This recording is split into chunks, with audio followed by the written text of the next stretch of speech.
Good evening, everybody. I'd like to welcome you to the regular City Council meeting for September the 3rd. And I'd like to ask everybody that can to stand as we start every meeting with the Pledge of Allegiance. I Pledge of allegiance to the flag of the United States of America and to the republic for which it stands, one nation, under God, indivisible, with liberty and justice for all. Any agenda additions, deletions, or amendments? Do you have anybody sign up for citizen participation? Okay, as I call your name, if you would come up to the podium and identify yourself for folks at home, and you keep your comments to 3 or 4 minutes, I'd appreciate it. Dustin Kuzan. Mr. Kuzan, welcome, sir. Hello, Mayor and Council, good evening. You're going to see me a lot tonight. I was here, so I signed up for almost everything on the agenda. So I know there's not an official public comment on the Millstream crossing, and I know it was here, I guess last time it was on the agenda, but I'd like to just maybe suggest that, again, maybe if we can, if there's a possibility that maybe we can look at, before we do any text amendment changes, if we might be able to put a stronger requirement on the development to look at the transportation infrastructure on 301 and maybe make it a conditional improvement of some sort. I know that in Montgomery County they do allow in the, say, like the Rockville Master Plan, where they'll say if the surrounding infrastructure, transportation infrastructure is at a certain level, then the development can only build to a certain level until that surrounding infrastructure is increased, and then they could build. So I know there's a lot of issues and concern along 301, and I think once we approve this, we'll lose our bargaining power to get anything out of the developer. So I'd really like to just see if we can consider that for before we move forward with the text amendment. So thank you. Well, thank you, sir. Appreciate it. Noble ambition. All right, city boards and committees. Mr. Marcos. Thank you, Mr. Mayor. I would like to move the appointment of Rob Harold to the Economic Development Committee. Second, anyone? Second. Mr. Gardner. Second by Mr. Gardner. Any question on the motion? All in favor? Aye. Opposed? Unanimous. Mr. Harrell? Are you in the audience? I didn't see him. Okay, we'll catch him on the way back. Yeah. At least he's been approved. All we have to do now is swear him in.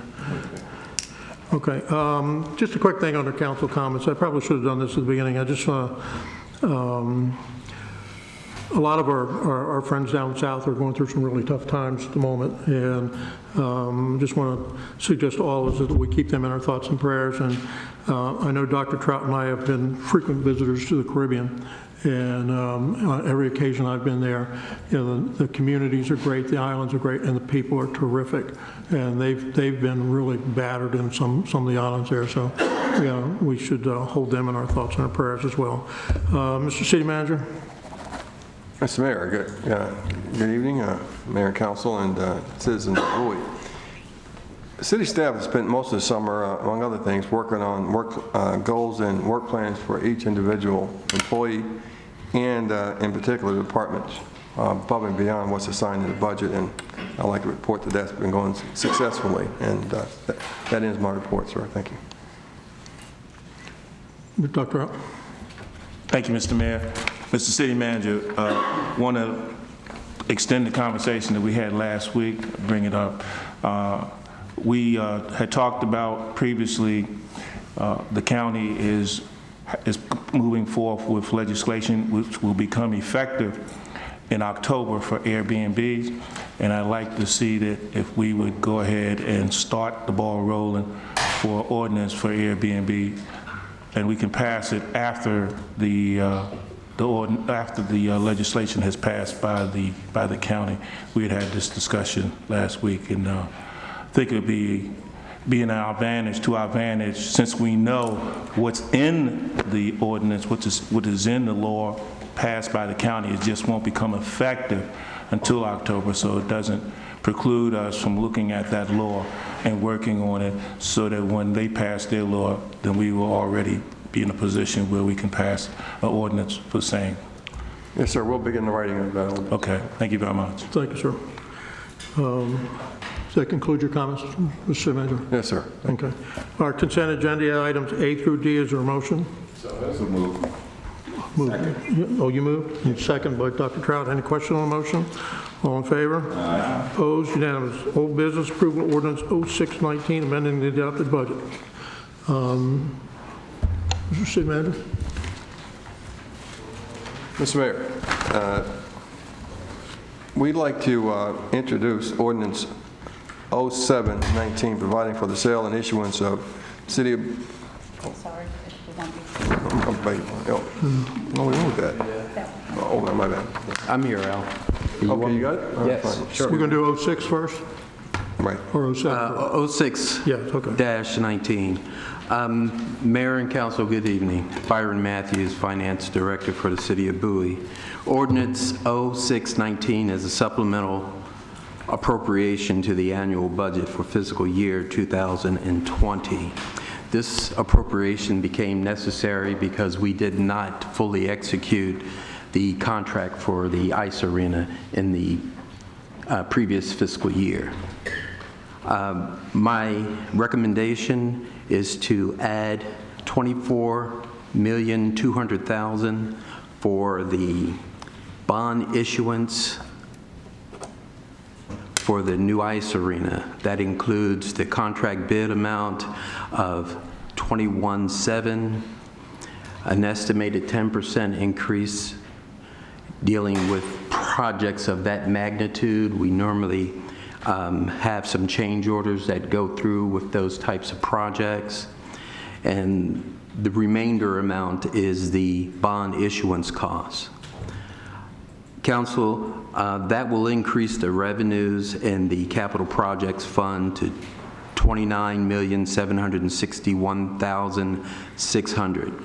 It will also increase expenditures in the same amount. We recommend that council approves the appropriation ordinance number 0619 for providing a supplemental appropriation to the annual budget for fiscal year June 30th, 2020 for the construction of the Bowie Ice Arena. Thank you. If there's any questions, I'll answer. Okay, we'll get back to you. Thank you. Anybody sign up to speak? And something as I call your name, if you would come up to the podium, identify yourself for folks at home. Welcome, ma'am. First speaker, Gary Allen, former mayor. Welcome, sir.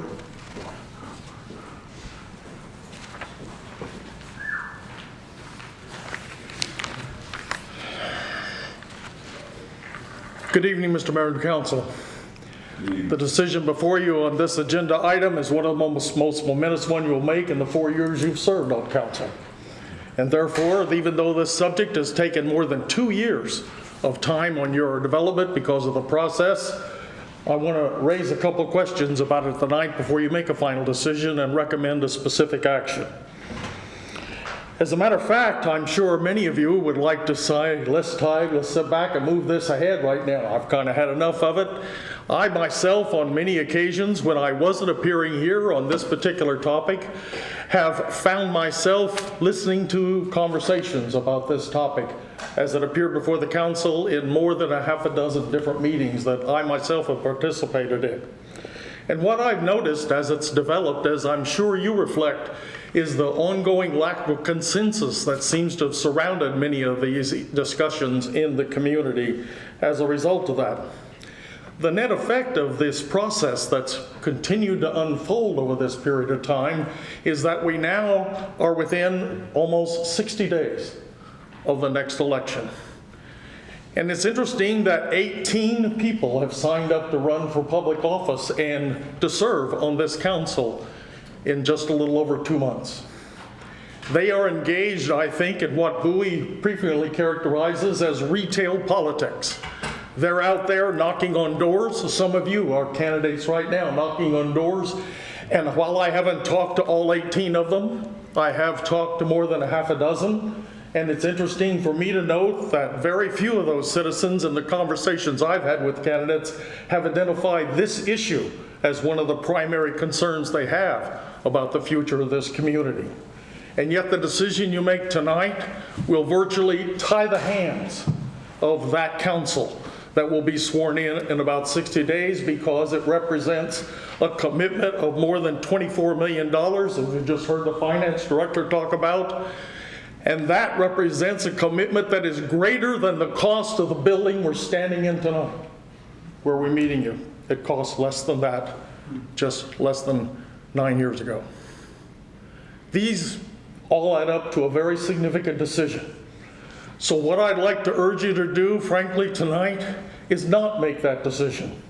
I'd like to ask one of you to show bold leadership and step forth and table this decision and the bond decision to follow it until January of 2020, and defer this decision to your successors, when in fact a new majority and a new mayor will sit here, and they can preside based on the conversations they've had over the past several months with citizens about the issues that they think should dominate the discussions in the next 4 years, and free their hands up so that the indebtedness they inherit from you does not tie their hands in their ability to respond to the needs of this community in that 4-year period. I urge you to defer this decision once more, unfortunately, and allow your successors to make it based upon the input that you can still help provide them and educate them. But it is time, I think, to defer this decision and to allow it to be made by your successors in the interests of the community and the new leadership we're about to inaugurate. Thank you, sir. Walter Krautenberger. Good evening, sir. Good evening. That'll pick you up. Pardon me? It'll pick you up. Okay. I just want to basically associate myself with Gary Allen's comments just now, and I didn't know he was going to speak, but I don't see why we, as a citizen of Bowie, should be taking on this kind of debt when we already have an existing arena. It simply needs to be upgraded a bit. But the current new plans for new ice arena really was going to serve 75% of the participants in the arena organized activities are not even living in Bowie. Why should we, as citizens, pick up the cost for that and carry that debt forward when it's not really serving the primary priorities, as I understand it, for the city has established for itself? So I have no particular issue other than to say that I feel it should be deferred, that the decision should be made by others. If it was going to be a referendum at some point, I think that was put aside. So I think we should have a little more discussion about this whole issue in terms of actual priority for the city. Thank you, that's all. Thank you, man. Dustin Kuzan. Welcome again. Okay, I'd like to echo Gary's comments about deferring this decision. I've also heard a lot from citizens, talking to citizens around the city, that this is a predominant issue for a lot of people, considering that the city's going to take on this debt to pay for this. So, I think it will bind the hands of the future council, and it will make it much more difficult to get things done in the future. So, if we could defer it, that'd be great. And it's not just about the financial aspect of it either. I believe that the infrastructure, we talk about developers and not having the proper transportation infrastructure around developments, and I don't think we have the proper infrastructure around this. Just 1,000 feet away from where the driveway is for this is Fairwood Vista Drive, and the intersection there where we had a recent fatality of a young man. And that the police have said that it was the pedestrian's fault. And I could tell you, so I'm a certified road safety professional. I created the pedestrian safety program for the State Highway Administration and manage that, and consult for the State Highway Administration now in pedestrian safety. And this is one of the documents that when I was at State Highway, we worked on developing its best practice guidelines for unsignalized crosswalks, well, and has some signalized as well. But if you look at the best practices in here compared to Fairwood Fairwood Vista Drive that is subpar. And so to put the blame on the pedestrian, I mean, in my mind, we should be putting the blame on the engineers and the decision makers who allowed that intersection to be put in without proper protection. And we're going to put in an ice rink where this is going to draw kids of a similar age or even younger who are going to be crossing Church Road, and that is the nearest crosswalk. And we're looking at putting children that are coming in to and from the ice arena who don't want to wait for their parents to drive them in a similar risk. And so I think we should really take a serious look at the infrastructure surrounding this and make sure that the children that are going to be benefiting from this and the children that are going to be coming to and from it actually have safe facilities to get to and from without putting them at risk. So, and so I'd like to ask you also to defer this. Thank you. Okay, thank you, sir. Appreciate your comments. That's all the people I have signed up to speak on the issue. Okay, so questions of council, questions of staff? Mr. Wolfley, and then Dr. Trout. Yes, a couple of quick questions. The cost right now we've set at 24 and change, bringing our total to 29 for that particular category. For the 24, what will the total cost be after we consider the payments that need to be made, and for how many years would those payments go on?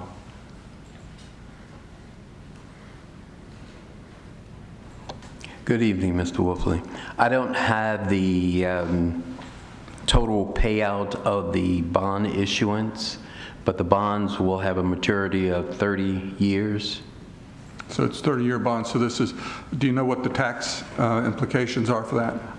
These are going to be taxable bonds. No, I'm sorry, let me restate, taxable rate. Do you know what how much? We won't know what the rate will be until they are actually sold. All right. How much will this affect our tax rate for our citizens? That is to say, how much will we need to, how many cents on the dollar, how many cents per thousand would we have to pay off these bonds? Do you know that off the top of your head? No, but I will tell you that the tax rate is about, for a penny on the tax rate is about $721,000. Okay. I can provide you with that information. I would agree with the comments made earlier that this is, notwithstanding the absence of the particular details, that this really is a long-term commitment, and there is, as was mentioned earlier, a pretty expansive dialogue going on with a number of candidates out and about looking for people's opinions on a whole manner of subjects, including this one. And I think it would make sense to include that insights or those insights into the dialogue. And I would therefore suggest, and I'd make the motion to table this. Thank you. Is there a second? I would second that motion. Okay, so the motion table is not debatable, so we have to take a vote on them. When you have a motion to table, all those in favor? Aye. Opposed? 2-5. Okay. Mayor, could I go ahead and make a motion to accept? Wait a minute, you guys, see if anybody's got any questions of staff. Okay. Dr. Trout had some questions about, oh, okay. Any other, did you have any questions? No. All right, Dr. Daring? So I do have a question. So previously, we as council have already accepted the bid for this proposal. And for the payment of this project, I see there are two options. So one is here before us today. And if this doesn't go through, it's my understanding that we as a city are obligated to the ice rink based on our previous decision. And what would the alternative be? Well, the issue at hand right now is to amend the budget to include this, and the next action would be the bond. But once the city council directed me to enter into an agreement with Costello, I did so. And that, of course, obligates the city to comply and with its components of that agreement. I have two options right now. One would be to use the money in our fund balance to meet the obligations of the city in this respect. The other option would be to borrow the money. Since we have a AAA bond rating and we haven't raised taxes in 10 years, the most prudent way to do this would be to borrow the money. But either way, I've got to exercise my fiduciary responsibility and follow your direction and build this ice arena, either with the bonds, money, or with our fund balance. Anything else? Any other questions of staff? Mr. Marcos? Thank you, Mr. Mayor. I would like to make a motion to accept staff's recommendation and move forward with ordinance 0619.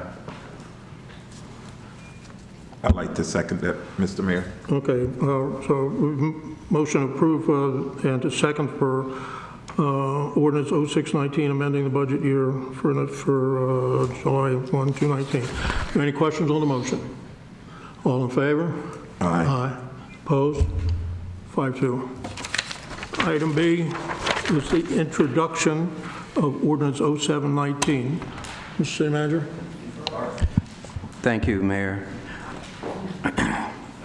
As a companion to ordinance 0619, 0719 is regarding the general obligation debt for the Bowie Ice Arena project. This ordinance provides for the city to issue a series of general obligation bonds in the maximum original aggregate principal amount of $24,200,000 to finance or reimburse the cost of the new Bowie Ice Arena project. The bonds will be issued on a taxable basis so that the city may structure use of the project in a manner designed to support payments of all or a portion of the debt serviced on the bonds. The bonds will be sold at a public sale by solicitation of competitive bids due to the size of the issue. This method of sale is expected to result in the lowest interest cost to the city and allow the city to amortize the bonds over a period approximately 30 years. That is longer than the amortization period banks are typically willing to agree to in a direct purchase transaction, which is normally about 7 to 15 years. Underwriting firms will submit their bids for the bonds electronically through a website at a specific date and time. Council, we have provided you with the memorandum from Mr. Lott concerning the bonds. Staff recommends that City Council introduce and pass ordinance 0719 regarding the general obligation debt for the new Bowie Ice Arena project in order to authorize and position the city to issue bonds for this project. Before we go to Mr. City Manager, what would, assuming this is approved tonight, what would be the date of the public hearing? September 16th. Okay. Okay. Sir? Oh, okay. All right, Council, you have before you a request to introduce ordinance 07. Anybody have questions, staff? Okay, anybody want to make a motion for the introduction of this ordinance? So moved. I think you got And second by Mr. Gardner. All right, so the motion is to introduce 0719, which will appear on a public hearing document on September the 18th? 15, okay. September 16th. Okay, all right, everybody understand the motion? Yes. All in favor? Aye. Aye, opposed? 5-2. All right, item next, consolidated annual performance and evaluation report. George? Yep. Good evening, Mayor and Council. I am George Jones, Grants Manager, and tonight I'm here to present to you for your approval the Consolidated Annual Performance and Evaluation Report, or referred to as the CAPER, for fiscal year 2019. This report is the first year of our 5-year plan required by HUD for the Community Development Block Program, or called CDBG. This annual report identifies our expenditures and programs for the fiscal year ending June 30th, 2019. The FY19 block grant funding amounted to $189,036, supplemented by $100,000 from the Department of Housing and Community Development Community Legacy Program. The report outlines all the statutory requirements that have been met and the programs and activities that were completed during the fiscal year. Among them were the Single-Family Housing Rehabilitation Program, in which 32 homes were rehabbed with energy-efficient upgrades. Focus was not only on low-income seniors this time, but also on teachers, first responders, veterans, and disabled homeowners, done in conjunction with the funding from the Community Development Legacy Program. In addition, there was fair housing training. 2 training programs were provided. One was a symposium on what fair housing is, and the second training was on implicit bias. Also, the third item was workforce development training for citizens ages 15 to 25. There were 24 youth ages 15 to 17 that participated, and 15 adults ages 18 to 25 years that also participated in the program. Having satisfactorily completed all the requirements, inclusive of public hearings, advertising, community outreach, we ask that you approve Resolution R5818, the Consolidated Annual Performance and Evaluation Report for fiscal year 19, so that we can submit this report to HUD for their review and approval. Thank you. Thank you, sir. Do we have anybody sign up to speak? No, sir. Thank you. Declare public hearing has been completed. Questions of staff? Is Art, do you have, anybody make a motion to adopt the staff recommendation, or is there a motion? Adopted. Dr. Aaron? You make a your motion is to? To approve ordinance R6119. Is there a second? Second. Second by Mr. Marcos. Is there any question on the motion? All in favor? Aye. Opposed? Unanimous. All right, item C, Mill Branch Crossing zoning text amendment.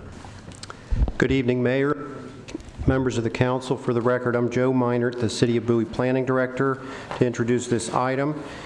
This is a request for a continuation of the discussion with the developer of Mill Branch Crossing. Mill Branch Crossing is an unbuilt development proposed on 74 acres located at the intersection of Mill Branch Road and US 301 on the east side of Route 301. And on June 3rd, the developer had made a presentation to council discussing a mixed-use concept for the property. The property is currently zoned CSC, which is a retail commercial zone, and the developer was requesting the council's support for adding residential use to that project through the zoning text amendment process. Council concurred with the direction and urged the developer to continue to work with staff as the legislation was being drafted, and we've done that. We've met with the county council staff and have worked on a draft of a bill which you have attached to the memo this evening. Tonight's request is simply for the developer to update you on the progress that's been made before the actual legislation is introduced by the county council. And staff would recommend approval of the attached document, as we believe it fits the concept that council agreed with back in June. And that concludes the staff presentation. The developer is here to address you. We have everybody sign up to speak? No, sir, it's not a public hearing. Right. I'm sorry, you have none? It's not a public hearing. Oh, that's right, I'm sorry. Okay. All right, questions of staff? Mr. Stebb. Thank you, Mr. Mayor. This is for Mr. Meinert. How much residential housing total are we expecting to happen at the Melford development on Bel Air and 301 in the coming years? Councilman Esteve, the number of units that they're authorized to do there is 2,500 units. They're going to probably build a lot less than that, something around 13 or 14,000. They'll likely build 13 to 1,400. They're authorized up to 2,500 on Yes. 301. and Bel Air. How many, remind me again, residential housing units are going to be built at South Lake? How many were authorized there on 301 and 214? The number that was approved by the council here through the covenant document was 1,360. 1,360, okay. How many homes could be built at the Mill Branch Crossing location? At this point, it's not really determined. It's really a function of how much land area would be available on the 74 acres to do a complementary residential section.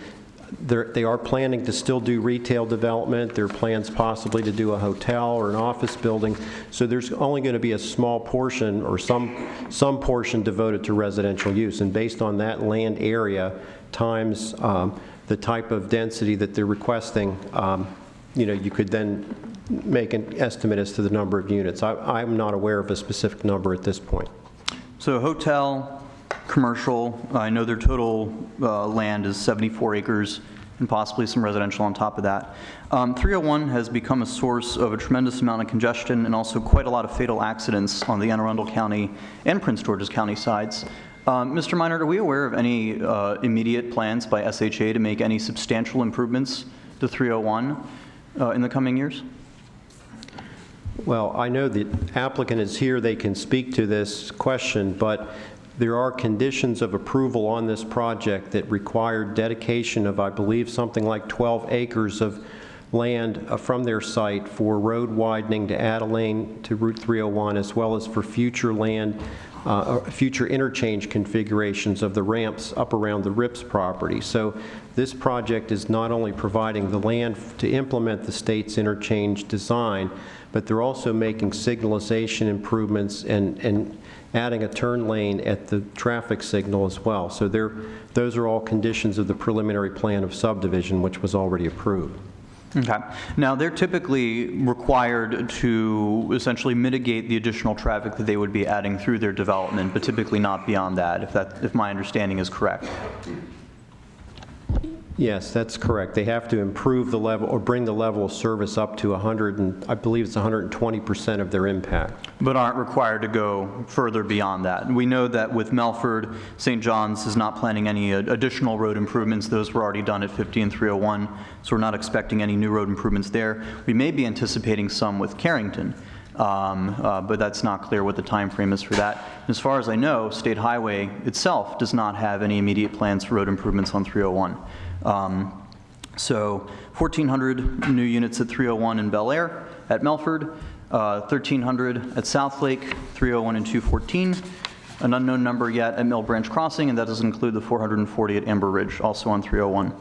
Just wanted that to be out there. Thank you. Thank you. Let me apologize here. I overlooked applicant. Does the applicant have make a comment? I apologize for that. I'll get back to council in a second. Welcome, councilor. I apologize. Oh, not a problem at all. Thank you, Mr. Mayor and members of the council. Michelle LaRocca with Myers, Rodbell, and Rosenbaum offices in Riverdale Park, Maryland. Here tonight again for Mr. Bill Chesley. He just moved up to the front row. One of the owners of Mill Branch Crossing that we've been working for the development of for many, many years with the city. And we've appreciated all your support in the past, specifically with regard to the annexation that we did just a few years ago, with your support of the preliminary plan that we did back in 2007, and also for your support of the text amendment here in June. We've worked very closely with Mr. Meinart and also with the council staff in terms of moving forward. What's basically being proposed is what's going to be coming forward in the anticipation of the county in the next couple of years anyway, with the comprehensive rezoning that's being proposed for the entire county to implement a new zoning ordinance. So what we're basically looking to do is to take advantage of the positive market conditions and bring the same uses that will be coming to this property through the comprehensive rezoning through the text amendment process to the property. And with 74 acres, as you can well manage, this has always been envisioned as a large mixed-use project, one of your major corridor centerpieces here in the city, so that it'll have a wide array of uses. But what we would like to do is convert it from what was originally seen as kind of more of a large, it was never seen as a big box center, but more of as a straight commercial center, and really turn it into more of a small village and a more intimate community that will also have the benefit of taking trips off the road. With 74 acres, you can really have a contained community here where people can live, work, and play all in the same neighborhood. We've also got the benefit behind us of a very, very large piece of Park and Planning, Parks owned property, where there's been a lot of design and development for what will be more of a part of the regional park vision there as well. So this will become even more of a more cohesive development as we go forward. So we'd really like to take advantage of the thought process that's been going through the county now in terms of the new vision for these corridor center pieces and bringing the residential pieces in and be able to move forward at this point in time. So I also want to thank Mr. Meinhardt. He's been very generous with his time over the course of the summer. When normally you're trying to ratchet down your meetings, he's been very generous with his time and working with us and also council staff to put this draft together. So Mr. Chesley's also here, so we thank you very much, and we look forward to continuing working with the city and your staff in terms of bringing Mill Branch to fruition. Thank you, ma'am. Appreciate it. Thank you. All right, get back there. Question? Mr. Wolfley? Yes, maybe the applicant can answer this. I want to touch on one of the questions that my colleague, Mr. Stev, asked about, which is the number of units for the proposed property here. And there are two questions. The first is, what do you anticipate? And the second is, what is the maximum that could be put in that location? What we have done, because when we were here in June, part of what we know, part of your concerns were, what in terms of what could be the maximum density. So what we've put into the bill is we've used the exact same density calculations that are proposed for the zone going forward. And let me, glasses on, glasses off issue here. Hold on. Because what we've done is use the exact density calculations that are in the zone that the county has drafted.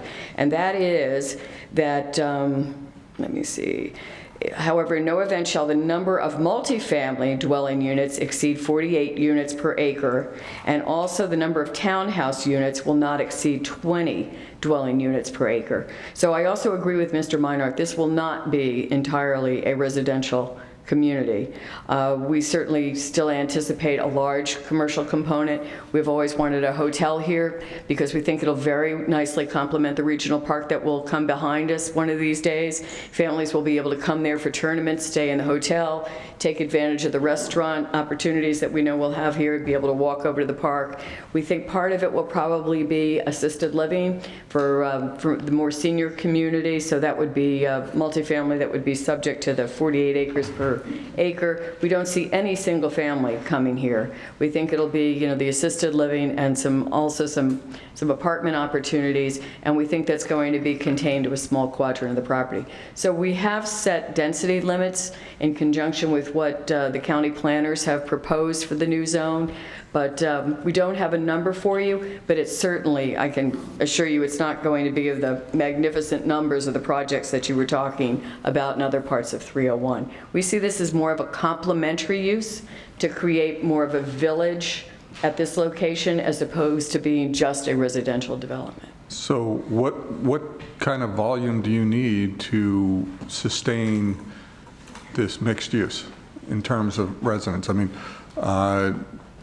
you've got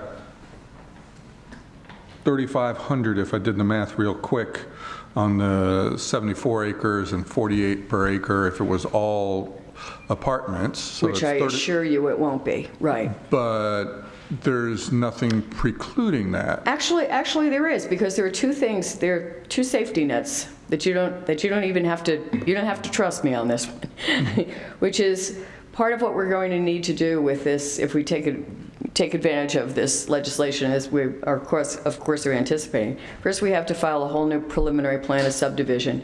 And part of, I think, the benefit to I know the issues that are of importance to you, right now we could go forward and build on our 2007 approval. And those are all with, old 2005, 2006 traffic counts that we did in support of that preliminary plan. And now it's a record plat, I should say.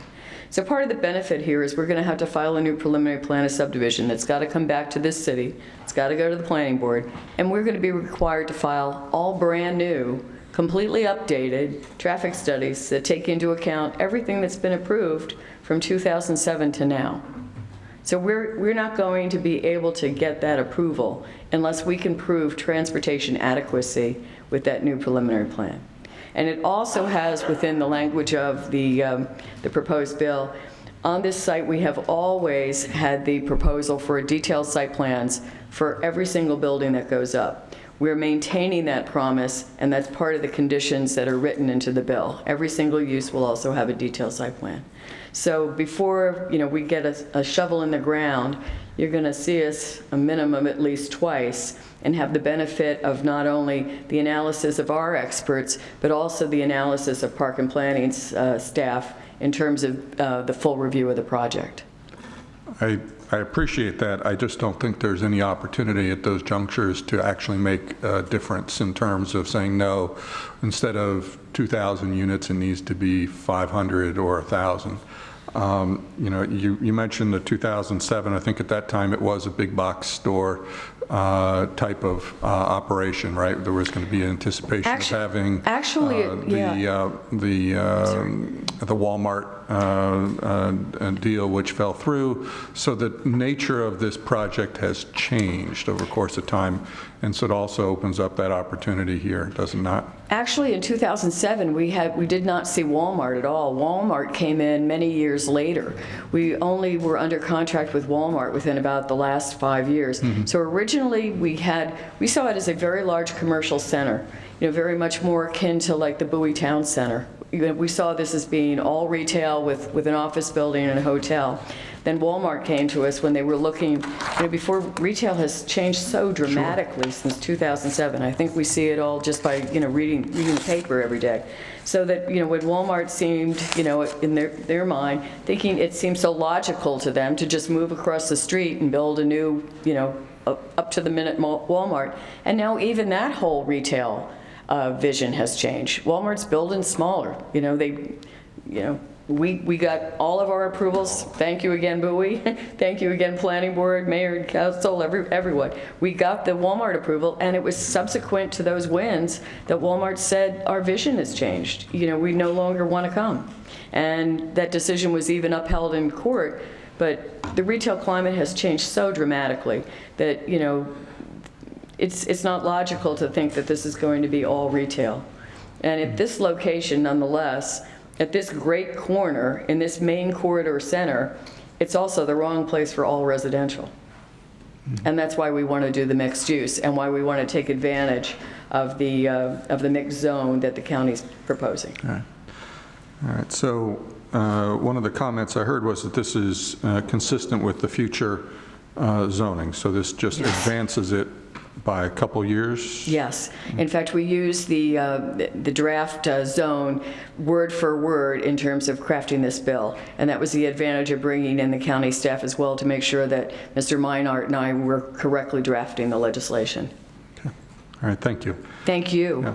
So this leaves me with two major concerns. The first is that essentially, this is an open check. There is no known balance as to what the number of units that are going to be constructed there. The plans aren't that final yet.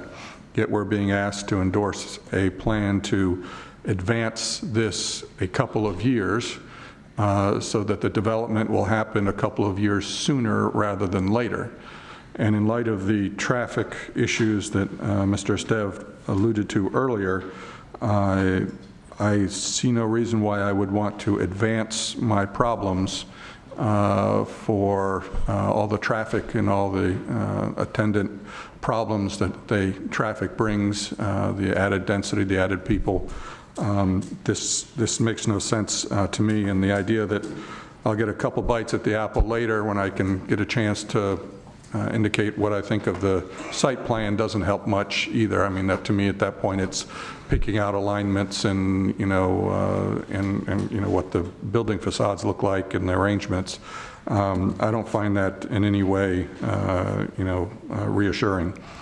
I think it's really a bad choice for the city. Thank you. Any other questions? Dr. Trout?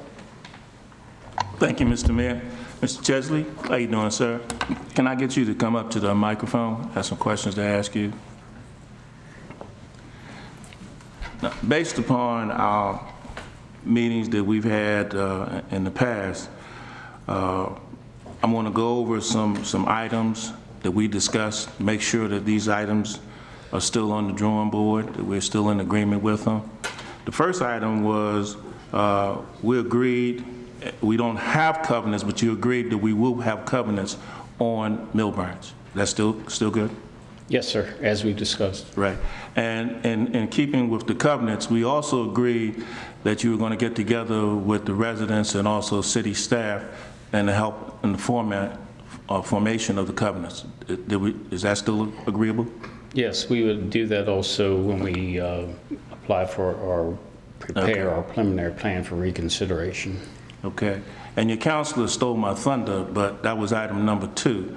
But item number 2 is we had agreed at our previous meeting that the traffic study that had been previously done, I believe it was 2007, that was an old traffic study and was antiquated, so that you guys were actually going to do another traffic study, a more updated traffic study with regard to this endeavor? Is that correct? Yes, sir. Okay. That's number 3. Okay, number 2 rather. Number 3, we had conversations, and I'm using the word obligated. You in our conversations, I got the realization or the impression or let's just say that in our conversations, you were obligated to road improvements on 301, as your counselor had mentioned. Is that correct? That's still going good? Yes, sir. And then also, I specifically remember you saying, and in some of my readings, that you were going to actually redo the intersection at Heritage and some other intersections up there. Is that still correct? There's work at the intersections along the road there also, yes. Okay. And then number 4, in our conversations in the past, you indicated that you had a willingness to meet, have stakeholders meetings, to meet with the stakeholders, and also to come to the Citizens Association of South Bowie meeting to address them. And we're trying to get this done pretty much probably by October. Is that still agreement? That's all true and accurate. Okay. And then as your counselor has said, and we knew this, you still have 2 more chances to come before the city of Bowie to state your case, and that would be under the preliminary plan, subdivision, and then also on the detailed site plan. So there's still 2 more opportunities that you have to come to the city of Bowie to discuss what it is that you're proposing, and then we have to get our blessings, and then it goes before the county council. Is that still correct? That's correct. This is the first and normal step because I can't do a preliminary plan, which would indicate all the uses that we would have there, the actual numbers and everything, until there's an approval of what you can actually put on the property. Okay.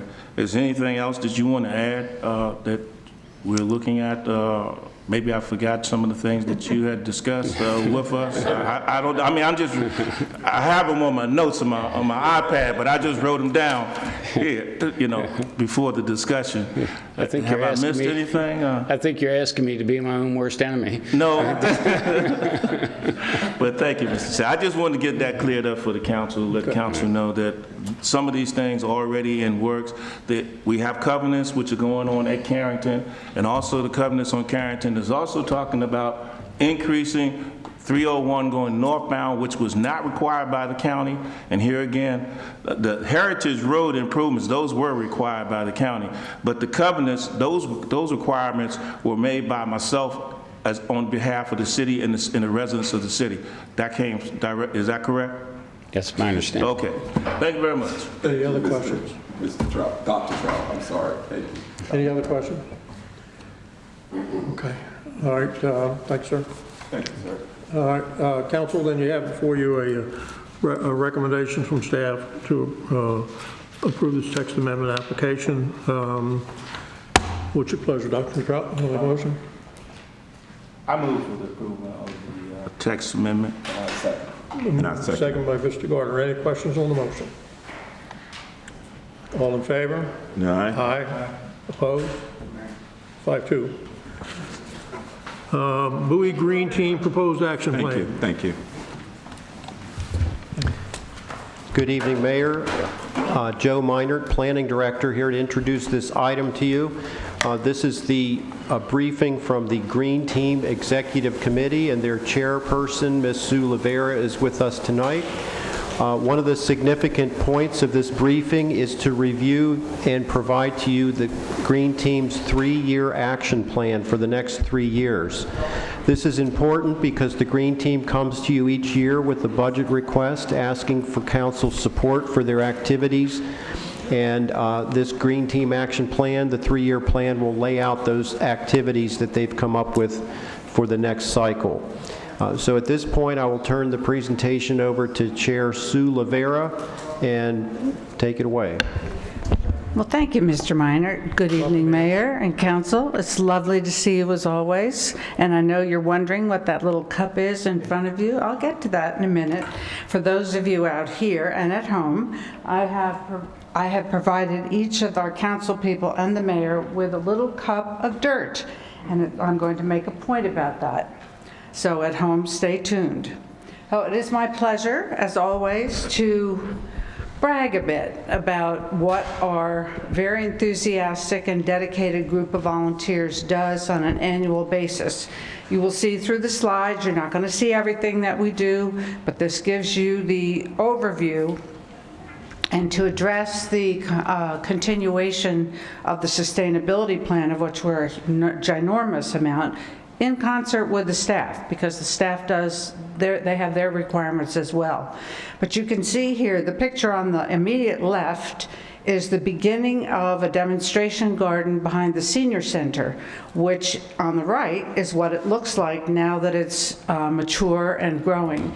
It is meant purposely to not only provide a soothing place for the seniors to enjoy, but it's also to attract the variety of pollinators that we wish to do throughout all of our projects. But it's also to show that a person at home can put that garden into their own yard. It doesn't take a lot of space, but it draws a pretty huge amount of attention. Now, I'm not too sure I know how to do this. What do I hit? What button do I hit? This? I'm terrible at this stuff. Me too, sir. What, do I do this one? Yes. There it goes. There you go. Okay, thank you. So, who are we? Well, a good number of us are actually here. I, of course, am the chair, but I'd like you to also acknowledge Dustin Kuzan, who is our vice chair or assistant chair, and has been a wonderful advisor to me. And in truth, I sincerely hope that he will have to resign from our group soon, and that he will be sitting up here. So Be careful with the politics. what's that? Go ahead. Okay, I'm just pointing it out. He's a very worthy young man and has done. Okay, enough. At any rate, our Green Team is composed of 7 subgroups, and each of those subgroups is responsible for something that represents a real diversity as far as our environmental concerns are. Our natural resources, which are the one that have done the gardens that you may see, certainly at the senior center, right outside here, around the pond, on Bel Air Meadows, and in other locations. Our food, health, and wellness folks, we have had those Walk Wednesdays. They're going to be a little bit tweaked a little bit differently, but we're still going to provide those opportunities. Thanks to John Teasdale, one of our members. He has been responsible for not only offering fairs to educate our community about the CSAs, but also has been responsible for getting that community garden going behind Ken Hill, as well, combined with the garden club, is maintaining the food garden for the pantry, which has been amazing this year. And with help from Boy Scouts, it's a real community effort, but it's been very particularly productive.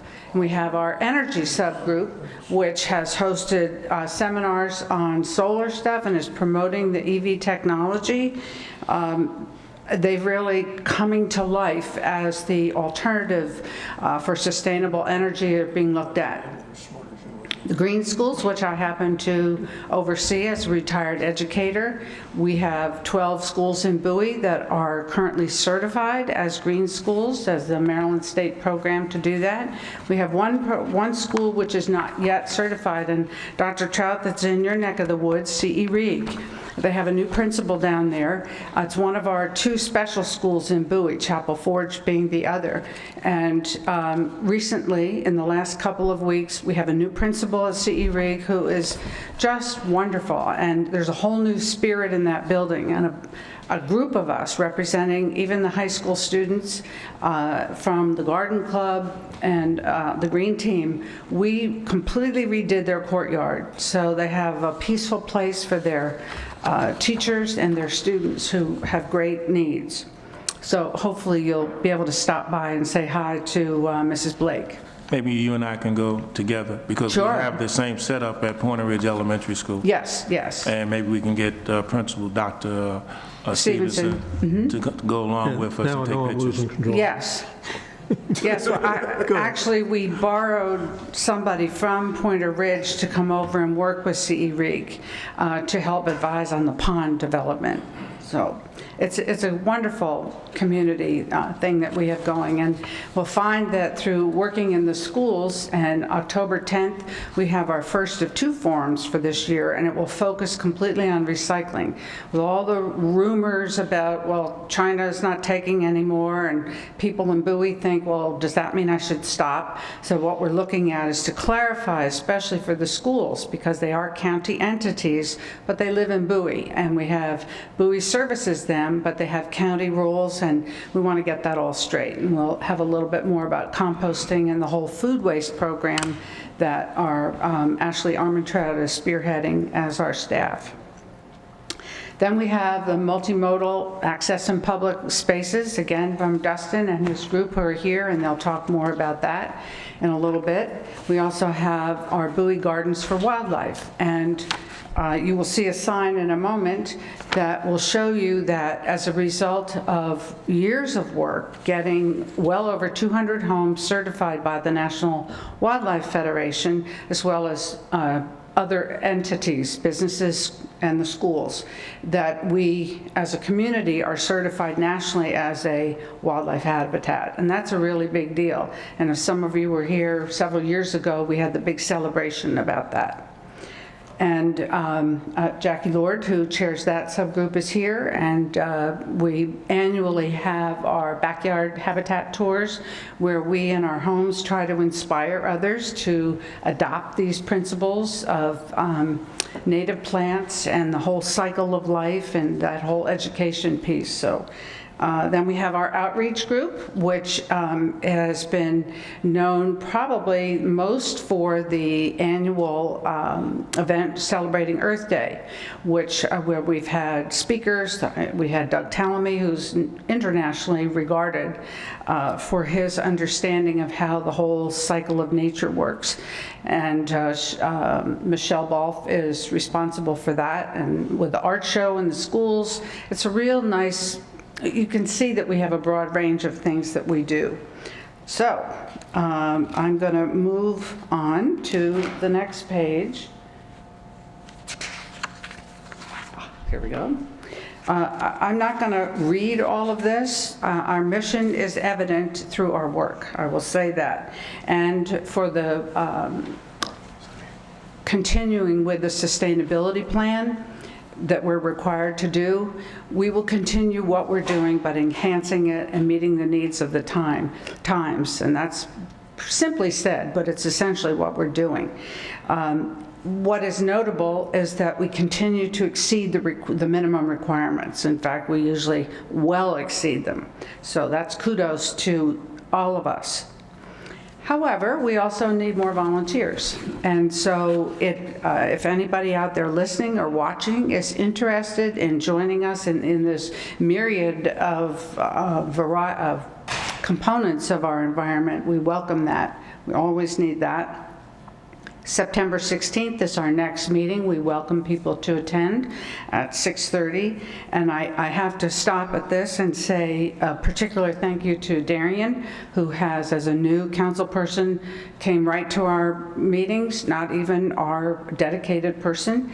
And Michael, who's been with us all along, cannot thank you enough for your steady and consistent support. So, on to the next.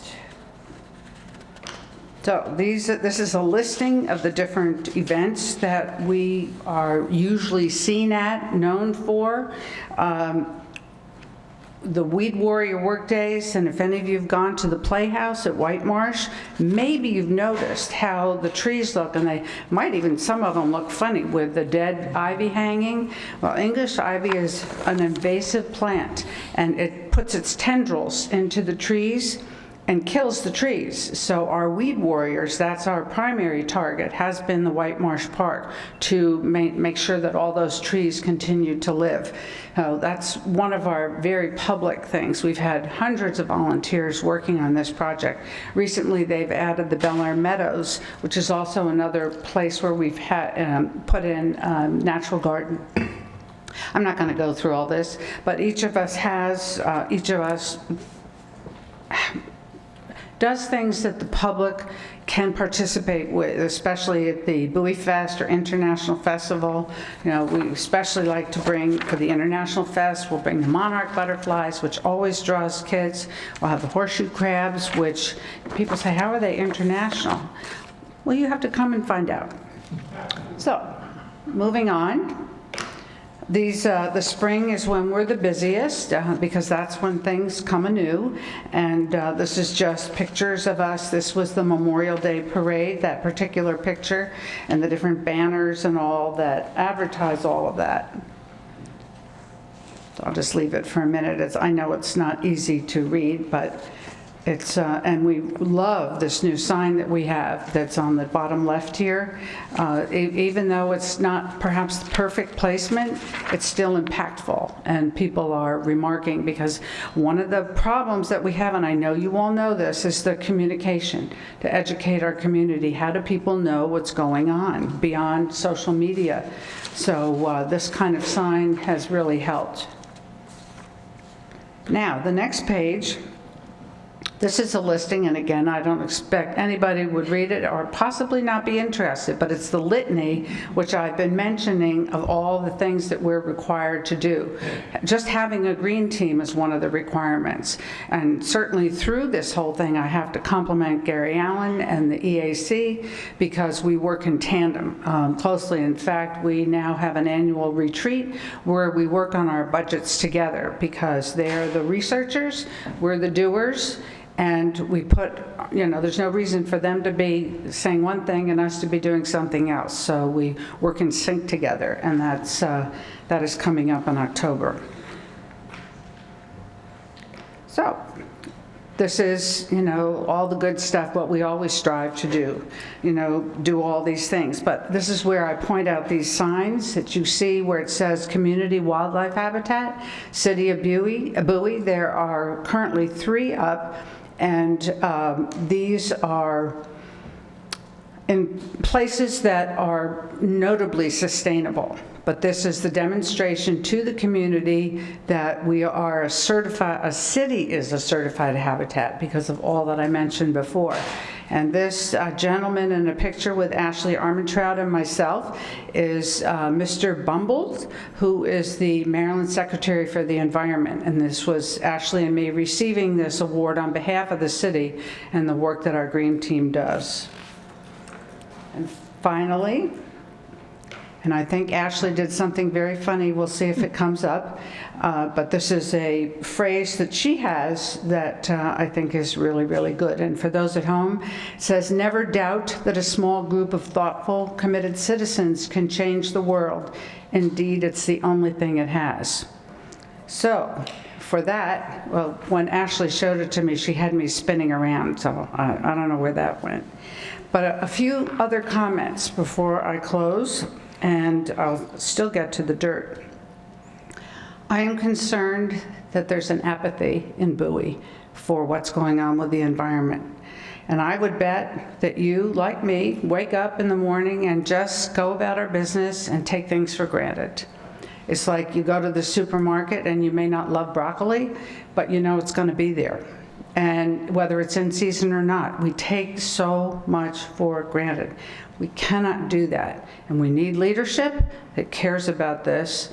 The 5-2, we hope to change. We need people to really look at these projects that we're getting involved with.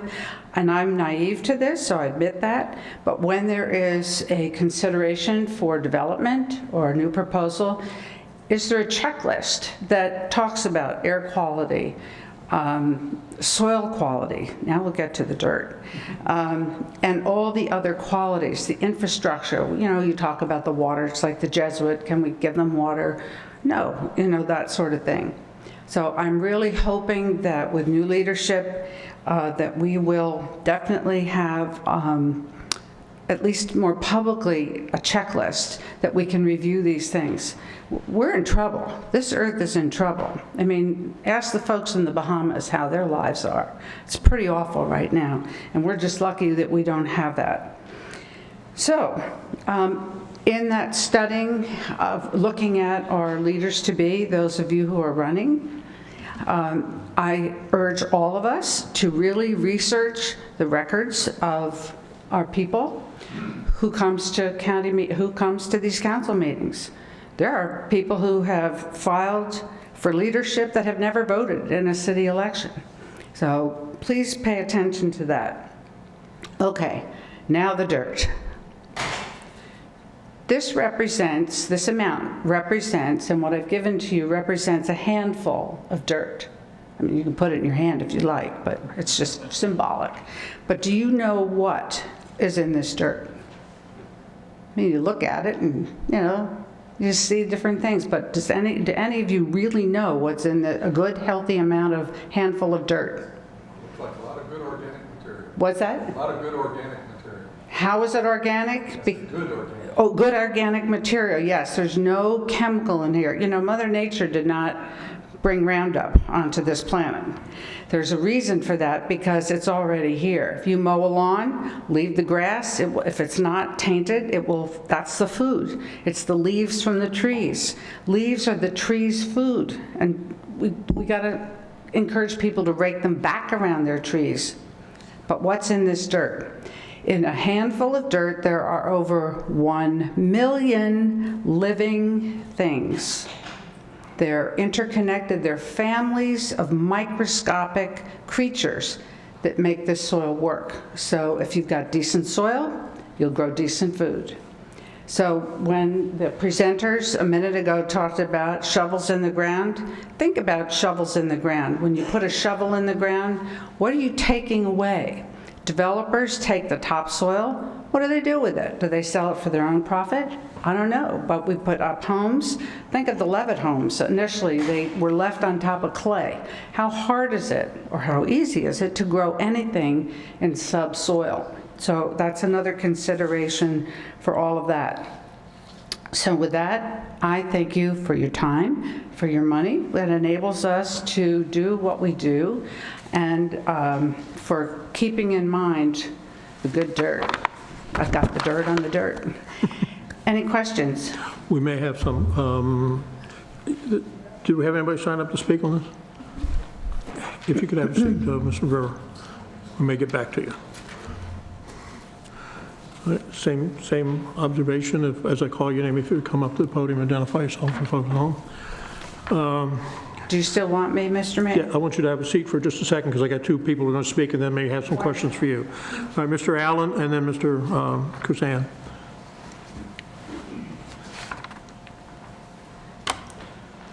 Sue is a tough act to follow because she's very hands-on.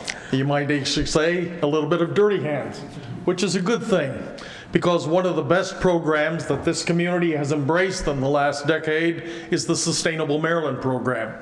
And it has managed to provide us not only with a lot of incentives, with the volunteer time of really talented and gifted people who've stepped forward to implement a series of projects. But we've worked cooperatively with them to help develop a series of policies, which we've shared with you over and over again during that last decade. As a matter of fact, on tonight's agenda are 2 additional items that have grown out of the collaboration between the EAC and the Green Team on the Trails program and then ultimately on the Complete Streets program, both of which are manifestations of the kind of citizen input and citizen collaboration which can bring us together, which can help prepare us for the future, and ultimately move this community's quality of life forward. So we commend this report. We hope that you'll accept it. We hope that you'll continue to support it. And I want to personally thank the mayor, by the way, for signing a letter in support of additional funding for the Sustainable Maryland program through the University of Maryland, because we've been working to expand that program even more aggressively throughout the state. It turns out that about half of all the 157 municipalities in Maryland are now a part of that program. But we can take pride in that this community was one of the first dozen that joined the work. Thank you very much. Thank you, sir. Mr. Kazan? Welcome again, sir.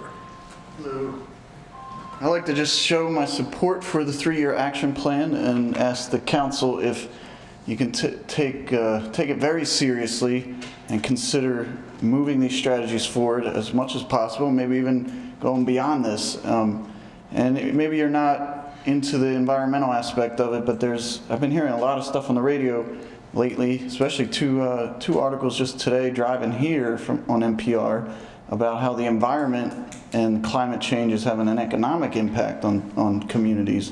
One is the Mississippi River is overflowing, and it's getting worse and worse every year.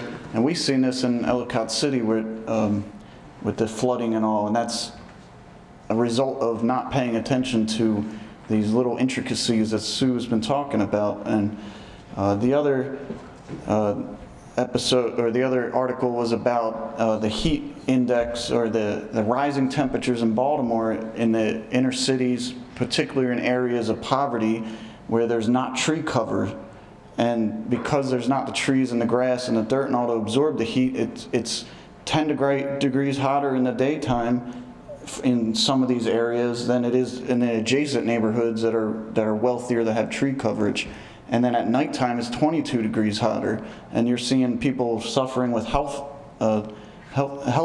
problems because they are exposed to these heat, and they don't have the financial means to make sure they're running air conditioning all the time. So, not to say that Bowie has this problem right now. I'm sure there are people in Bowie who may not have regular air conditioning and all, but that's not something that I want to see Bowie get to.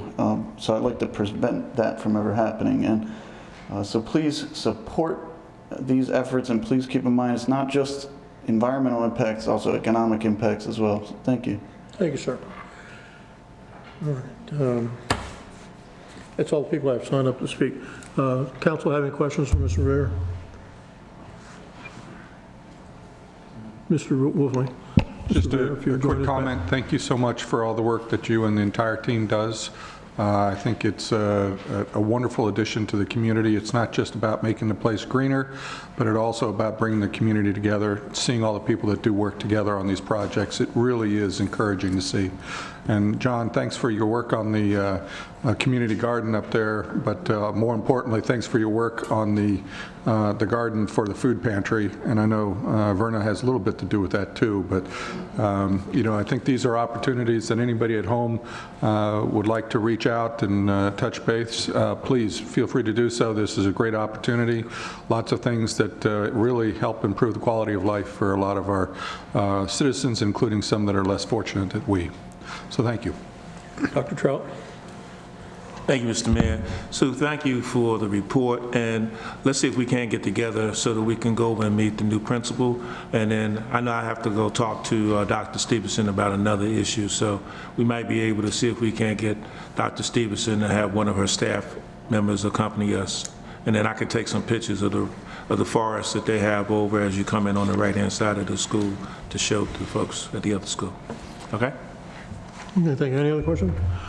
All right, well, on behalf of all, before we take this vote, I think the feedback you've gotten here is earned. We really appreciate everything you and your committee have done. You've become an incredibly vital part of the community. The city grows, but it has to grow in a fashion that everything tries to complement each other.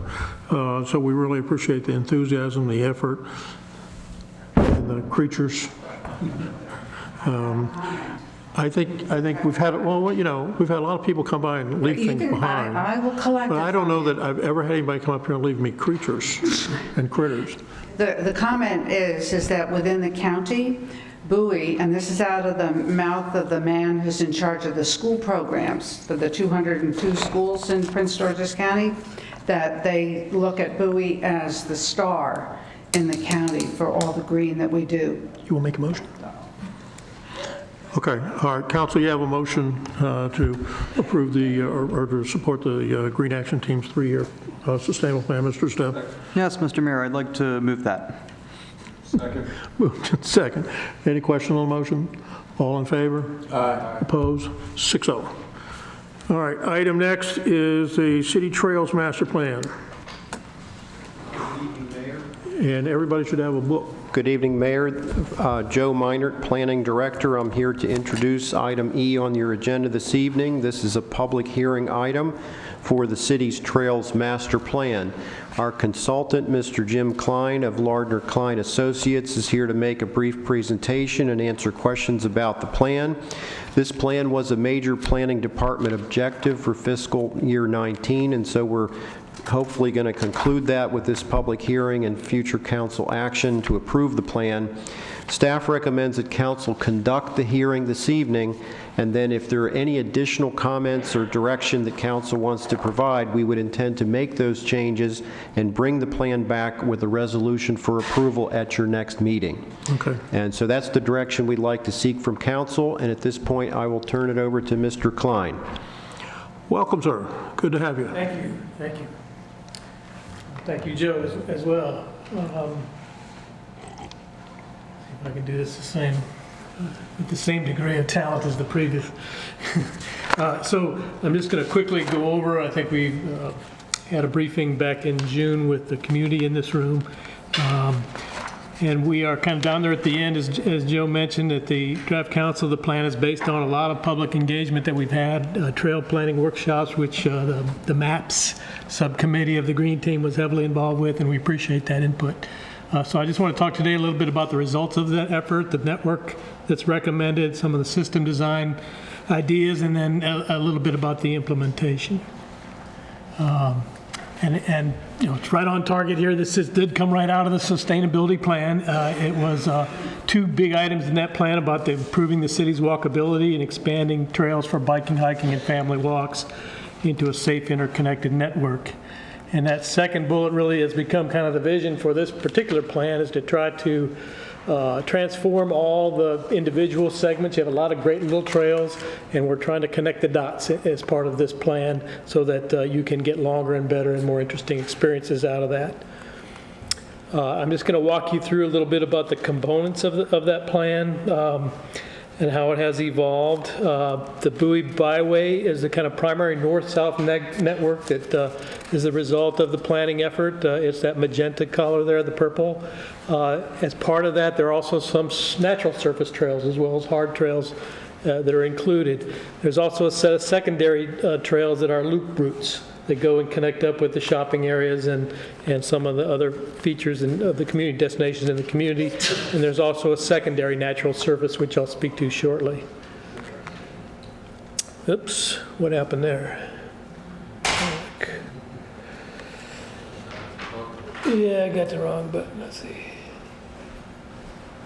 Maybe he's going to help me out. To the rescue. Thank you. The magician. There we go.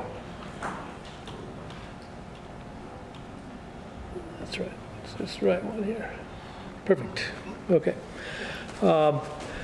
The primary system, that Bowie byway, there was a lot of interest as part of this, as creating kind of a greater Bowie loop, and there are 3 segments that are shown in the kind of light tan on there that would form that greater Bowie loop over time. Those are routes mostly controlled by State Highway Administration, however, MDOT.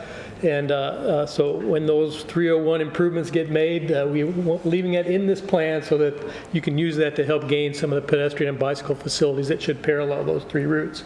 And over time, that would create a longer Bowie route as well, a loop as well. We mentioned that it was based on a lot of the existing trail segments. So you can see by the lines that kind of cover those that a lot of these routes are already there, and that we're going to try to connect up some of those features.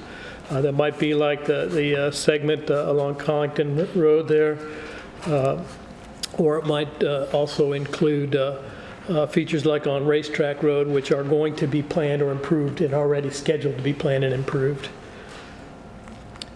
There are additional sets of planned trail segments that are in the Prince George's County Trails Plan, either in the Master Plan of Transportation or in the county-wide Trails Plan itself. And so those segments are shown here. And it might include, for example, the extension of the path along Mount Oak Parkway there, Mount Oak Road. Ah, geez. I'm sorry. My fingers are not as talented as they used to be.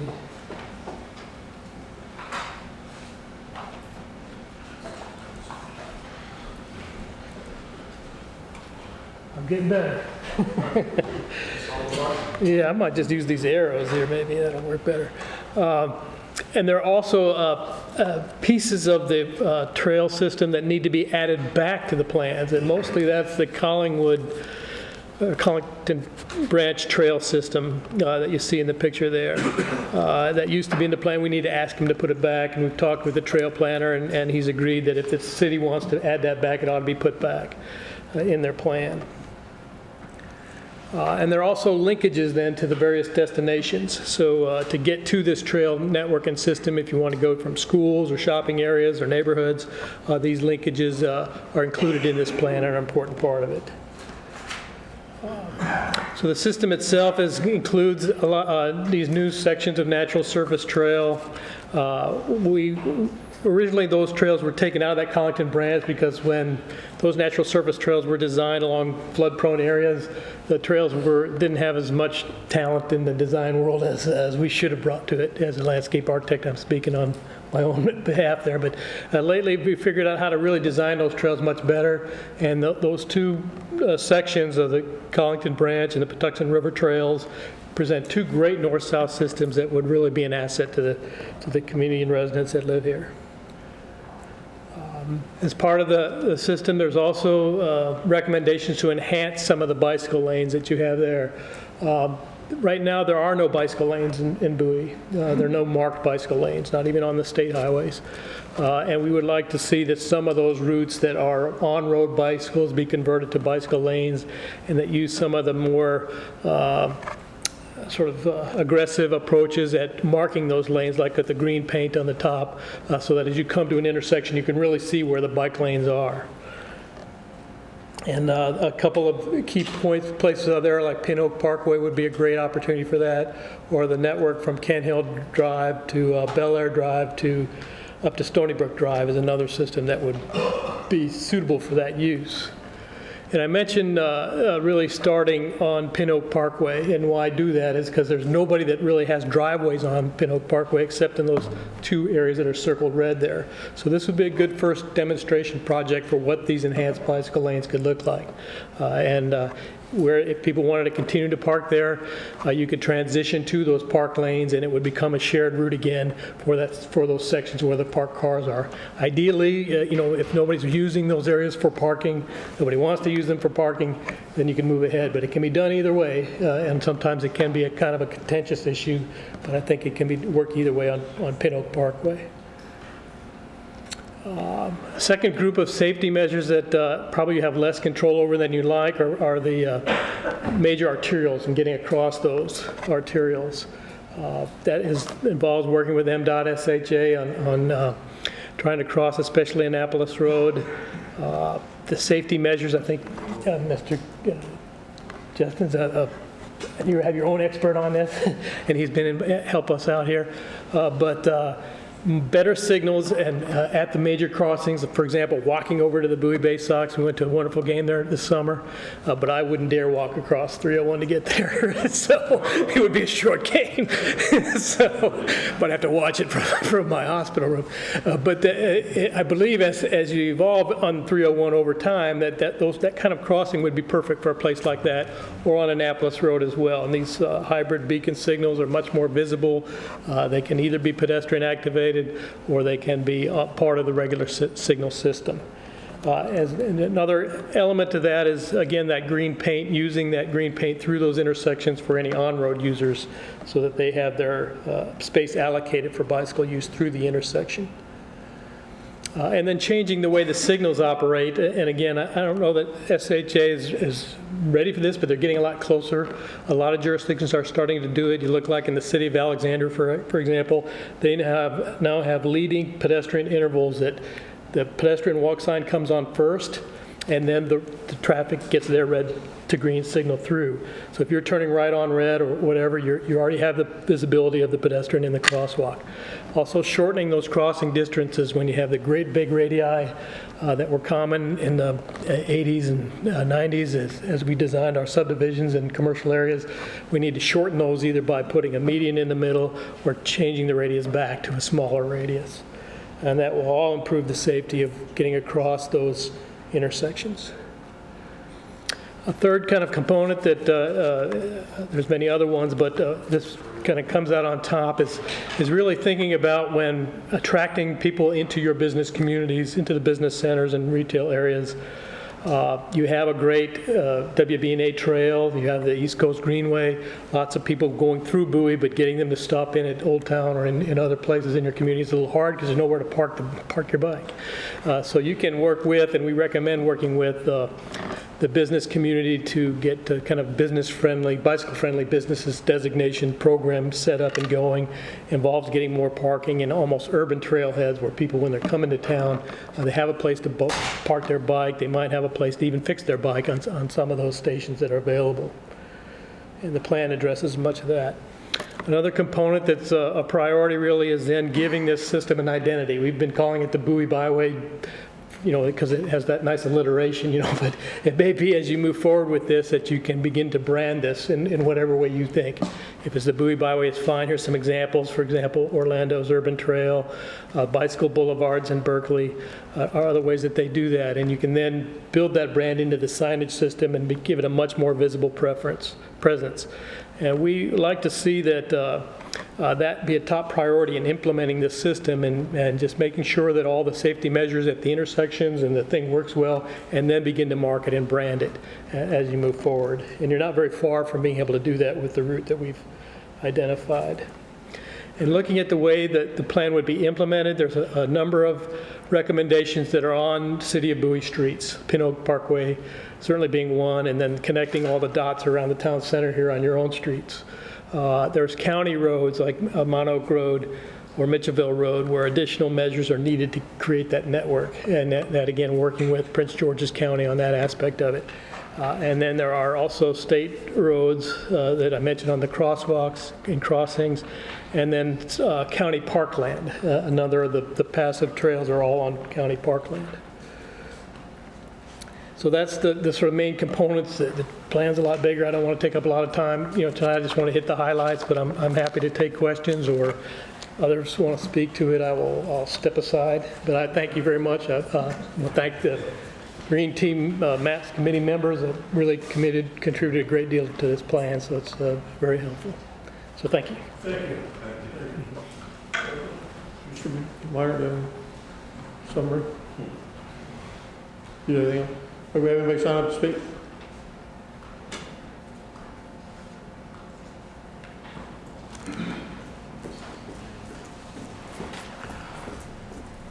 Thank you, ma'am. Okay. Seems like I'm in, what was that movie about the groundhog? Mr. Allen. It was probably be followed by Patty and Ken. Call it. Welcome again, John. Good evening. Good, better, best.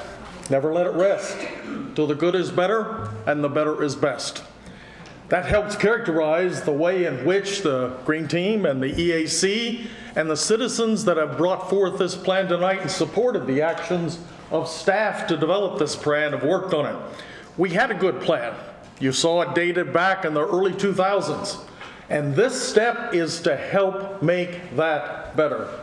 Because, as the consultant has just outlined, it integrates a variety of opportunities that have been developing throughout the city over the past decade and provides us with the opportunity to look more comprehensively at how people can walk the community, how people can bike the community, and how kids can be ridden around the community by their parents. But the key to all of this is simply upgrading the trails and integrating them more effectively. So that's what makes this plan, I think, a better plan than the one we've had in the past. It also represents, if you noted in the last slide, the consultant talked about a partnership effort in implementation, one which involves the city. Obviously, we're talking here tonight to the city, but ultimately to the county. You see some state references in that conversation, and you also see some private partners that'll step forth. It's the ideal opportunity to look at how we can collaborate to enhance together, again, the quality of life in this community.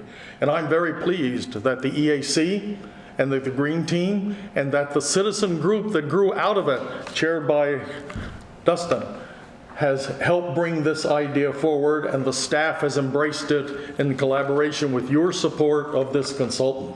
So we urge you to take final action and approve this plan and make the good better. It doesn't mean that we're there fully, because the better can always be best, and that still is yet to come. Thank you.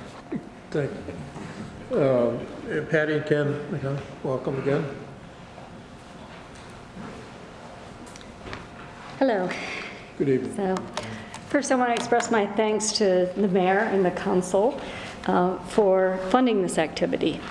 I also want to thank the city staff and Jim Klein and his team from Ladner Klein Associates for all the work they've done. So, this updated Trails Master Plan represents a lot of work and offers a good path forward. The adoption of this plan by the city marks the end of a process and represents a collective vision for the city, increasing safety, livability, comfort, and recreation opportunities for our citizens. I urge the council and the city of Bowie to recognize that this plan is not the end, but the beginning of a much larger task ahead. We must not lose momentum, but proceed forward. And I'm going to mention a big scary word here, funding. There's lots and lots and lots of activities that need funding in the city, but I would urge that we think about funding in balance and commiserate with the collective abilities of our citizens. We walk without thinking about it. How many of you walked today from your car across the parking lot into the building? How many people in your campaigns have walked the streets of city and knocked on doors and taken for granted that you'll have a safe route? How many of you have taught your children to ride their bicycle? We need funding and we need to move forward. So the adoption is an important first step, and I'm thankful for all the work we've done. But those of you who may get reelected again are likely to see my face here again fighting for funding to keep us moving forward. Thank you. Thank you. Welcome. Good evening. And as usual, that is hard to top. And I concur with both what Gary Allen said and what Patty was saying. And it's good to see this plan come together. I think it is a really good plan. Look forward to seeing it brought to reality. And if implemented, it will improve safety in the city, increase connectivity within the community, offer better recreational opportunities, and provide mobility options for those seeking alternatives to driving. And that, of course, has implications for traffic, which we always talk about here. All of these things are in this plan, affect quality of life in the city, and these are improvements to the quality of life that can help everybody. Even if you don't walk or don't bike, allowing other people to do that could free up space on the road for those who need to drive or choose to drive. I would like to thank the city staff for their hard work. Did a lot of work reaching out to the community to get the input to help guide this plan. Also, the consultant with Lardner and Klein, and importantly, the mayor and the city council for funding this. I think it's important. This was needed, and I think we've had a real good outcome here. I think this is money well spent, so thank you. I hope you approve the plan. Thank you. Justin Kazan, and he'll be followed by John Teasdale. I told you I'm all over tonight. First of all, I want to thank the mayor and the council for approving funding for this plan a year ago. And I think we're making a lot of progress. And I want to thank our team here. Well, first of all, I want to thank John Teasdale for helping me formulate this group under the Green Team. He's been instrumental in that. And Will Salima back there is one of the first people that helped me think there's something that needs to be done in the city in terms of organizing a group. We used to have conversations on the train all the time, and I want to thank Patty for always pushing us further when we think we've had enough or we thought about enough. She always throws out an extra idea that we didn't think about. And Ken for always analyzing everything and putting a lot of detail into everything. So also Josh was here, and he's been instrumental as well as coming to the meetings and contributing. And Bill's not here, but he helped develop that complete streets policy, which is next on our agenda. So we're making a lot of progress, and I hope we continue this progress. And one thing, I was going to find a way to incorporate Linda into this, because she mentioned that Sue didn't mention her at all, and she gets overlooked. But one thing with this plan, what I'd like to see in the future is that we're all green teams too, so we're not just like the walk and bike, we like the environmental aspect of things. One of the projects we'd like to do as a coordinated effort is do a pollinator trail. So we have a bike trail that goes with pollinator plants for monarchs and butterflies. Monarchs are butterflies, but monarchs specifically that can migrate, to help them migrate. And it's a good project to bring both of those groups together. And I think that's just one example of a lot of unique, cool projects that can come out of this plan. And I encourage us to keep supporting these projects and put funding towards it, as Patty mentioned earlier. So thank you. Thank you, sir. Oh, and sorry, I'd like to thank Joe Minor as well for taking leadership, and Mr. Klein. So thank you. Mr. Teasdale, welcome, sir. Good to see you. Four quick points. First, I just want to thank council for funding the plan that you have in front of you. Second, in support of the plan, I think that the Lardner Klein group has done an excellent job of preparing an updated trail plan for the city. It encompasses city input and provides a focused framework for improving the connectivity of the city trail and transportation system. Third, I think it's important to note that a high-quality trail system contributes as much to the recreational infrastructure of the city as a dedicated sports facility, and should be given equal priority in both importance and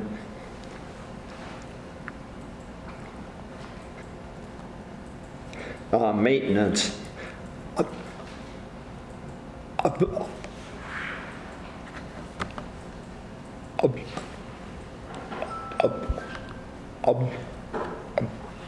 So let me repeat. I think a high-quality trail system should be considered a part of the basic recreational infrastructure of the city and supported as such. Finally, the complete streets policy that will be presented a little later is an important complement to this trail master plan. It provides guidance for integrating walking, bicycling, and automobile infrastructure during the implementation of the trail master plan, as well as during other development within the city. Thank you. Thank you, sir. Appreciate that. All the people that have signed up to speak. Anybody have any questions for staff before we go to? All right, you have before you a request. Actually, Fred, I'm sorry, you had questions? Just a couple comments. I want to thank everybody for the excellent work that was done putting this together. Couple of comments. I think the looking at the 197 component, I'd love to see how that could be turned into something a bit safer. That's a great proposal in here and great opportunity, even if it's not ours to own. I think one of the big things that we have to look at is kind of the marketing, and you touched on that earlier, but I think part of it too is we need a simplified map that is easy to discern what's there, and those who grew up with an 8-box of crayons as opposed to the 64 would appreciate a more simplified version. And I'd like to say that the signage, I think it's important not just for those who are trying to follow the paths, but also to those who are sharing the road to make people aware, and then ultimately to advertise the existence of a network of trails to encourage others to use it when they're driving around and thinking that maybe the next time they could take a car, they could probably instead be better off if they took a bicycle. So anyway, thank you all for the work you've done on this. This looks really good. Okay, if there's no more questions, I think what we need to do is get some kind of a motion to direct staff to return to us on September 16th with a resolution for adoption of the proposal. Mr. Mayor, I'd like to move that we recommend staff come back to us on the 16th and put this as part of our consent agenda as a formal resolution to adopt. Second. Moved and second by Dr. Trout. Any questions on the motion? All in favor? We'll see you back here on September 16th for a final action on it. All right, item last, city complete streets policy. Thank you, Mayor. Again, Joe Meinert, Planning Director. Item F on the agenda is the Complete Streets Policy, Proposed Council Resolution R6219. This is a companion piece that is a major step in implementing the Trails Master Plan that you just discussed. In fact, on page 39 of the Trails Master Plan, Complete Streets is discussed and some recommendations are given.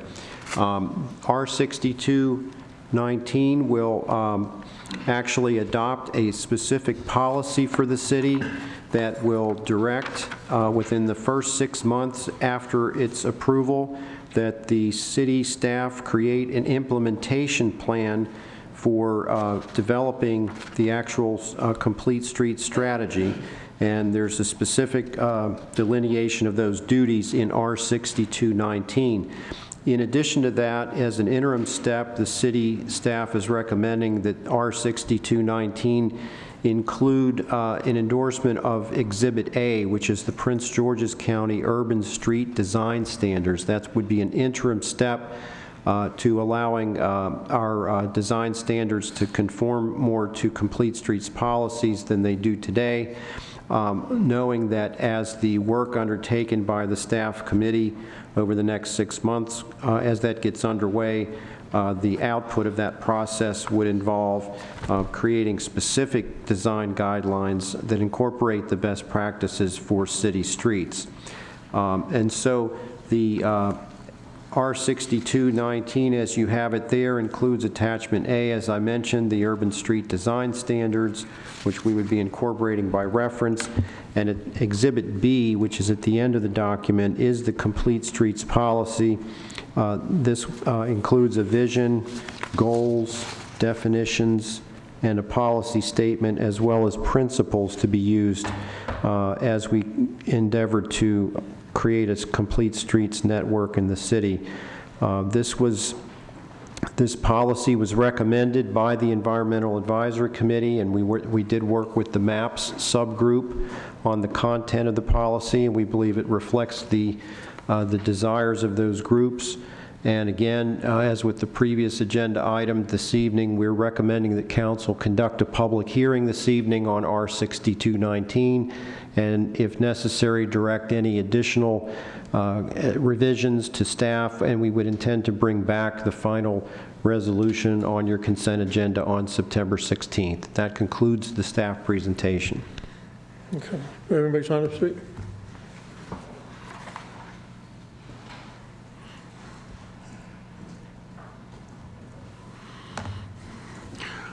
I'm going to take a wild guess as to who some of the speakers might be. Yeah, I feel like Johnny Carson. If the Russians drop a bomb on America, what do we have? Johnny Carson called it Karnak, I believe. We would have carnage. There you go. No, the answer is Miss America. There you go. The question is, if the Russian drops a bomb, what do we hope will happen? Miss America. You guys don't remember Johnny Miss Carson? America. All right, Mr. Allen. I'm here. Okay. Right hand, left hand. A trails policy, a complete streets policy. This is the handshake that has to take place for a fully integrated transportation policy. These are two vital steps in that process. And as you have adopted now and move forward on the trails policy, it looks important to look at the urban street design standards that will help set the guidelines and framework by which staff will apply the criteria so that all future development policies that come before you as a council will be reviewed in the context of these kinds of standards that Bowie then can take a look at and begin to push, although we've adopted by reference the county standards, begin to push, as we always do and as we should, the kinds of standards that we expect to expand here in terms of signing, in terms of integration, in terms of connectability, and in terms of partnerships for implementation that will help serve the quality of life in this community. The real issue before you in the future ultimately is what kinds of transportation choices will we provide our citizens? And the Complete Streets program is meant to look at the full range of ways in which people want to have recreation in the community, move about the community, and ultimately to live, work, and shop in the community so that all of these choices are available to enhance their quality of life. That's the key for this particular decision. That's the reference we have. And by putting it in the guidelines, we're setting standards by which the staff can apply that. So I urge you to accept these. We think it's a vital step forward. Thank you very much. Thank you, sir. Mr. McCain. Good evening again. To kind of expand on what Gary was saying about the hands coming together, I should point out that the state has a complete streets policy. The county has a complete streets policy. I'm looking forward to the city having a complete streets policy. This will help all these players work together because we talked about with the Trails Master Plan, there's a lot of different jurisdictions for the roads in the city. The city doesn't control the roads. The county doesn't control the roads and the state doesn't control the roads. So having similar policies that complement each other and can work together can help make good improvements, I think, to the city. Again, help with quality of life within the city. So this is important for increasing, mobility in the city. There's, as we always know, traffic is always a big hot topic. This offers opportunities to help guide new development. Again, because traffic was coming up with the discussions earlier today about new development. If we're going to have development coming, let's make it good development. Let's be smart about the traffic, not create traffic islands. Have connectedness, give people options to maybe not drive. And as mentioned, this is important for making progress with the Trails Master Plan. This is a very good complement to that. It's going to help a lot. So I hope you'll follow the recommendations of the EAC to adopt this plan. Thank you. Thank you. And the most important speaker of the night, Mr. Dustin Kazan.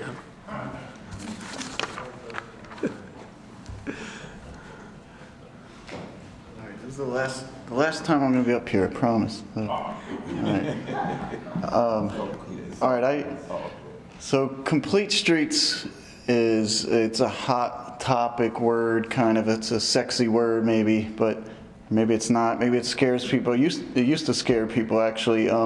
So in 2012, I led the group that worked on the State Highway Administration's Complete Streets policy. And at the time, people thought, oh my God, this means that bikes are going to be all over the place.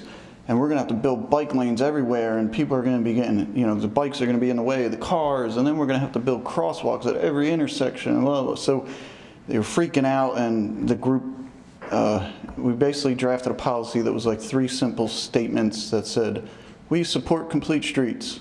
And that was big, and then listed a bunch of documents that relate to complete streets with no real action behind it. So one of the things, Bill Lasser, who's not here, took the lead on drafting this thing, and he did a really good job at looking at different cities and states that all had complete streets policy, and I think he did a great job of picking out the best and most effective wording for these policies.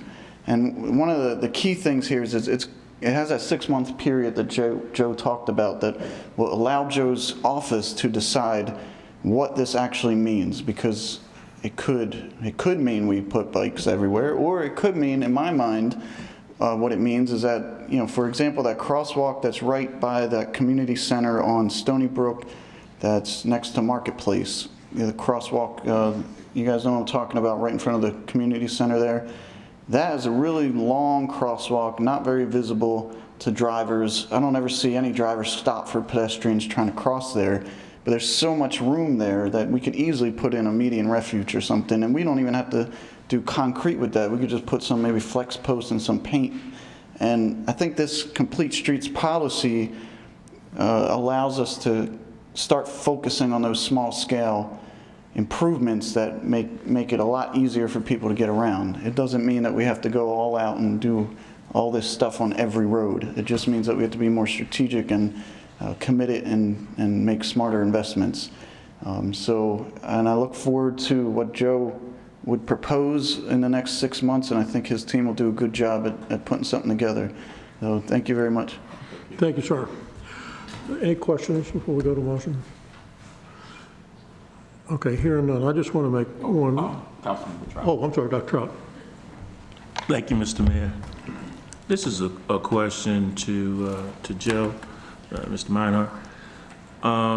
In looking at the use of the urban street design standards, how can we integrate the incorporation of the retrofit of streets, for example, Church Road?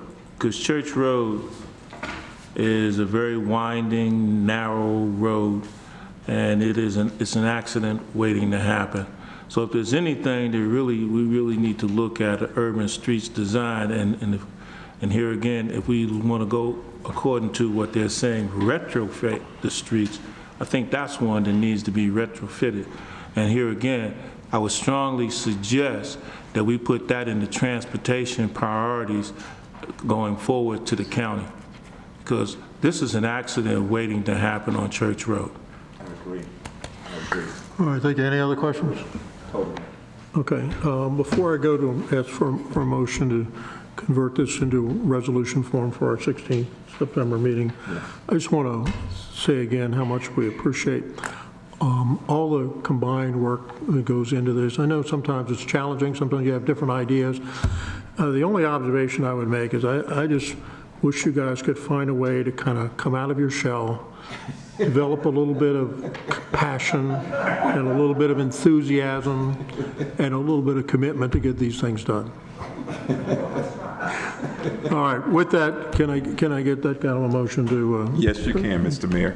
Okay. I'd like to move to closed session for statute. No, not yet. Not yet. We're not yet. Oh, I need a motion to finish. Mr. Mayor, okay. I'd like to move, Mr. Mayor, to push Resolution R-62-19 to our consent agenda for September 16th. And I'll second it. Moved and seconded by Mr. Gardner. Any question on the motion? All in favor? Aye. Aye. We don't have an exec session tonight, All right. so just need adjourn. Oh, we You don't have an exec session, do you? We do? Oh, okay, I'm sorry. You're right. All right, thank you, Mr. Mayor.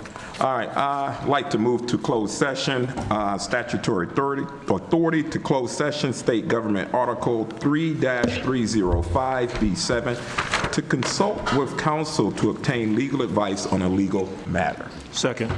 Moved in second. Any question on the motion? All in favor? Aye. Opposed? Good night, folks. Thank you all.